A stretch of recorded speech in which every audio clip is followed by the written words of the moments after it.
নমস্কাৰ বন্ধুসকল, আমি কেইদিনমান আগতে লেচেৰাত এনেকৈ ধুনীয়াকৈ চাংবিলাক দিছিলোঁ। ইয়াত আগতে আমাৰ ব্ৰকলি আছিলে, তাৰ পিছত লেচেৰাবিলাক পুলি বনাই আনি আমি ইয়াত ৰুলোঁ। ৰোৱাৰ পিছত এই সুন্দৰভাৱে গছ হৈছে। আজি মই চাব আহিলোঁ লেচেৰাবিলাক ধুনীয়া হৈছে, আপোনালোকে দেখিব ধুনীয়া হৈছে বাগিচাখন।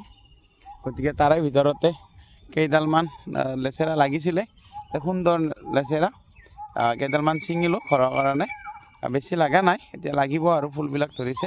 আপোনালোকক দেখুৱাইছোঁ, কাৰণ সুন্দৰ বাগিচা আপোনালোকে দেখিব। এই লেচেৰাৰ খেতিটো যদি আমি এনেকৈ নেটত দিওঁ গতিকে সুন্দৰ হয়, আৰু মানে যিবিলাক জাবৰ জোঁথৰ জংঘল সেইবিলাক নাথাকে।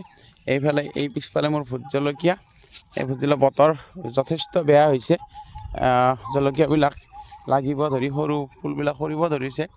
গতিকে ভগৱানক প্ৰাৰ্থনা জনাইছে শিল বৰষুণ অৰ্থাৎ যথেষ্ট জানো বৰষুণ নহয়। বৰষুণ বেছিকৈ হ'লে খেতিয়কৰ যথেষ্ট লছ হ'ব, কাৰণ এই বতৰত একদম ফুল দিব ধৰিছে, এইবিলাক ফুল লাগিব ধৰিছে, ফুলবিলাক সৰি যাব যদি যথেষ্ট বৰষুণ হয়, জেকা লাগিব। ইয়াত যিবিলাক পোক পৰুৱাৰ যথেষ্ট বেছি হ'ব, ইয়াত মেডিচিন মাৰিবৰ কাৰণে সুবিধাটো নাই, কাৰণ পুৱাই গধূলিয়েই নন ষ্টপ বৰষুণে মাৰি আছে। এতিয়াও বতৰটো ডাৱৰীয়া হৈ আছে, আপোনালোকে দেখিব একদম সুন্দৰ পৰিৱেশ, এটা সেউজীয়া পৰিৱেশ। আপোনালোকে সকলোৱে ঘৰত খেতি কৰিছে। এই সময়ত আমাৰ ভোট জলকীয়াবিলাক জেকা লাগি সৰি যায়, মৰি যায়, বহুত অসুবিধা হয়। গতিকে আশা কৰিছোঁ এনেকুৱা এটা ঠাইত ৰুব য'ত জেকা নালাগে বা বৰষুণ বেছিকৈ নপৰে। যদি বৰষুণ পৰে সেইবিলাক বেয়া হৈ যাব।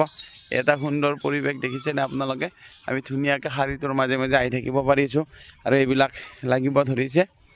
গতিকে আপোনালোকে খেতিডৰা অলপ চাফ চিকুণকৈ ৰাখিব। এই বৰষুণ মৰাৰ পিছত ৰ'দ দিলেই যথেষ্ট পোক পিপৰাৰ মানে প্ৰকোপ ঘটিব।